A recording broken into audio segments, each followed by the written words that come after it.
How much sound insulation can you get from a wall that is 95 millimeters thick? Let's start with this one, simplest case.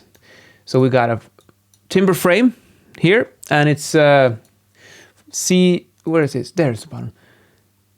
CC 450 stud spacing, and we've got also. Oh wait, let's see.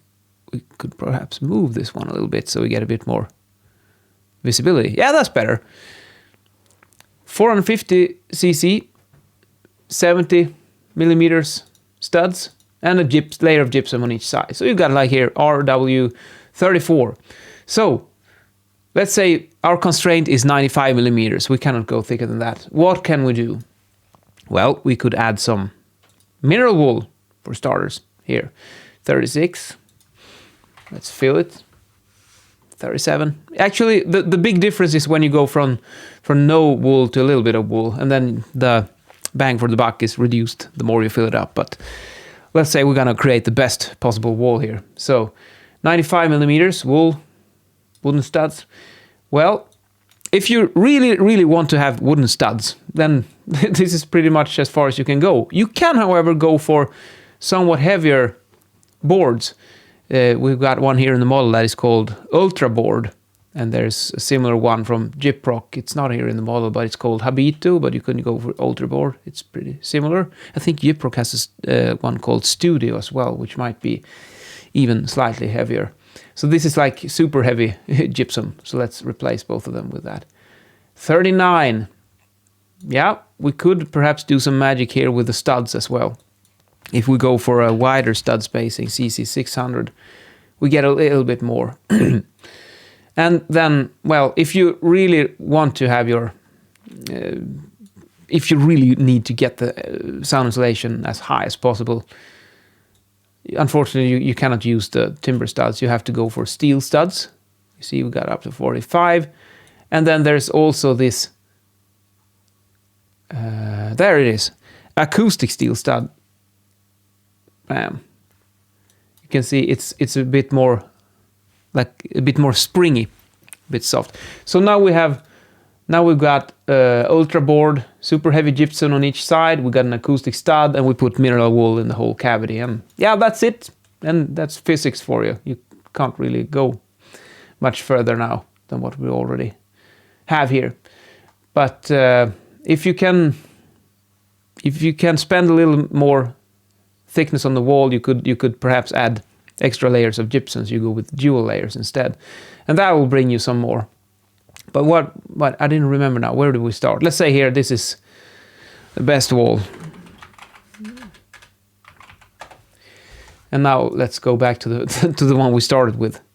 Usually, I think you will not have 600. It's probably going to be 450, and you're likely not going to use the acoustic steel stud. We go remove the wool, go back to the timber stud while we're at it, and then simple. Oh, now the mineral wool decided to come back. There we have it. And then a regular gypsum, a simple standard board, and we put it on both sides like so. Yes. And there you have it, the green one here. And now we're down to RW34 instead. So that's a quick comparison calculation using this excellent program called Insel, which I found very useful for quick and dirty checks like this. However, you have to remember that if you're looking for field performance, you cannot simply just look at this number, because in a real world situation, the one we just calculated refers to only the wall and the transfer through the wall and nothing else. But in the real building, you have many more transmission paths that you need to consider.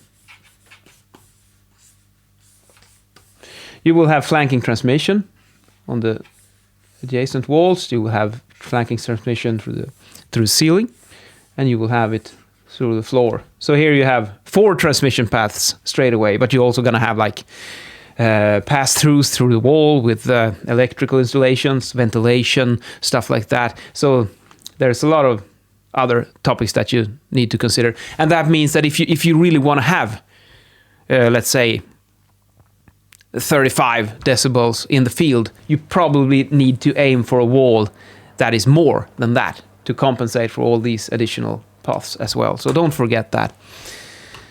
And the way you can know that is that if you find some in the data sheets from the manufacturers, they present the data as RW equals 35 dB. That means that this wall construction alone has 35 decibels sound reduction, excluding the flanking transmission. So this is not what you're going to get in the field. But sometimes they will also present R prime W equals 35 dB. And that means that the calculated value of this wall is actually more than 35. But here you gotta...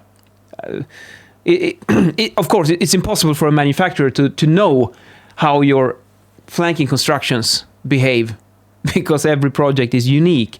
But as a rule of thumb, they have a built-in safety margin if you see this in the data sheets. So remember that. Otherwise, you might end up with a wall that is too weak. And in today's video, I'm wearing a green jacket, a classic gray white shirt with an orange pocket square, and black pants with a black belt, which works nicely. See you later.